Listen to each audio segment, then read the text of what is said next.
নমস্কার সবাইকে, কবিতার রান্নাঘরে।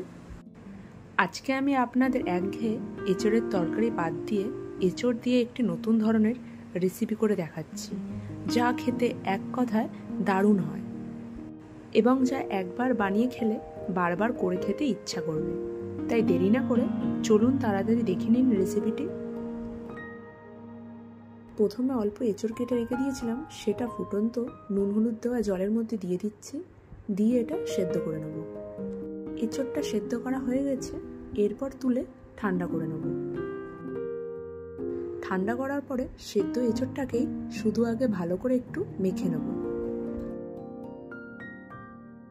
এরপর মেখে নেওয়া এঁচড়টিতে ছোট ছোট করে চিংড়ি মাছ কেটে রেখে দিয়েছিলাম, সেটা দিয়ে দিচ্ছি, পেঁয়াজ কুচি, লঙ্কা কুচি আর একটু রসুন কুচি দিচ্ছি, আর বড় চামচের 1 চামচ করে কর্নফ্লাওয়ার আর ময়দা দিচ্ছি, পরিমাণ মতো লবণ দিচ্ছি, হলুদ গুঁড়ো দিচ্ছি,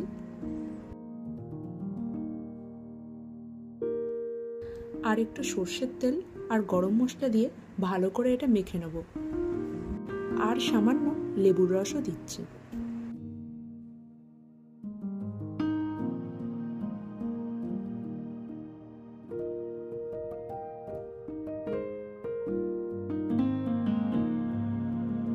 এরপর হাতে একটু তেল লাগিয়ে মেখে রাখা এঁচড়টির থেকে নিয়ে ডিম্বাকৃতির মতন এইরকম করে নিচ্ছি।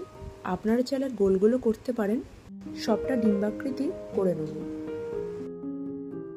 সবগুলি করে নেওয়ার পরে আমি এক সাইডে তেল গরম করতে বসিয়েছিলাম, তেলটি মাঝামাঝি গরম হয়েছে। এরপর আমি এগুলি সব দিয়ে দিচ্ছি। এগুলি সব দিয়ে মিডিয়াম টু লো ফ্লেমে এগুলি সব ভালো করে লাল করে একটু ভাজা হবে। কোপ্তাগুলো ভাজা হয়ে গেছে, এরপর তুলে নিচ্ছি। দেখুন, এইভাবে শুধু খেতেও খুব ভালো লাগে।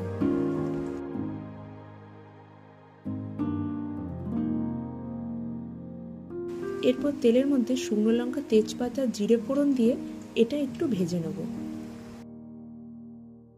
এটা ভেজে নেওয়ার পরে অর্ধেক পেঁয়াজ কেটে রেখে দিয়েছিলাম, সেটা দিয়ে দিচ্ছি, আর একটা পেঁয়াজ, একটা টমেটো একসাথে পেস্ট করে রেখে দিয়েছিলাম, সেটা দিয়ে দিচ্ছি। সাথে আদা জিরে বাটা 1.5 চামচের মতন দিয়ে এটা একটু ভালো করে ভেজে নেব।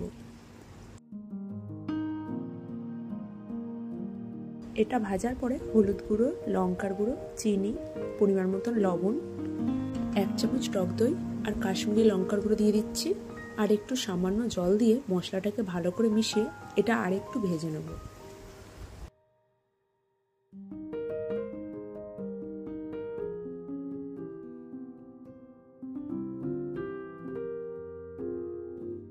মশলাটাকে ভালো করে কষানোর পরে ভেজে রাখা কোপ্তাগুলোকে দিয়ে দিচ্ছি, দিয়ে এটা আরো 2 মিনিটের মতন ভালো করে কষাবো। 2 মিনিট কষানোর পরে পরিমাণ মতো জল দিয়ে এটা চাপা দিয়ে দিচ্ছি। এটা 3 থেকে 4 মিনিটের মতন মিডিয়াম টু লো ফ্লেমে হবে। 3 মিনিট পরে একটু গরম মশলা দিয়ে নাড়াচাড়া করে এটা নামিয়ে দিচ্ছি। আপনারা এরকমভাবে অবশ্যই এঁচড় দিয়ে কোফতা কারি করে খেয়ে দেখবেন, যা খেতে খুবই ভালো হয় এবং এটি ভাত, রুটি, পরোটার সাথে খেতে খুবই ভালো লাগে। রেসিপিটি ভালো লাগলে লাইক, শেয়ার, কমেন্ট করবেন এবং আমার ইউটিউবের চ্যানেলটিকে সাবস্ক্রাইব করবেন।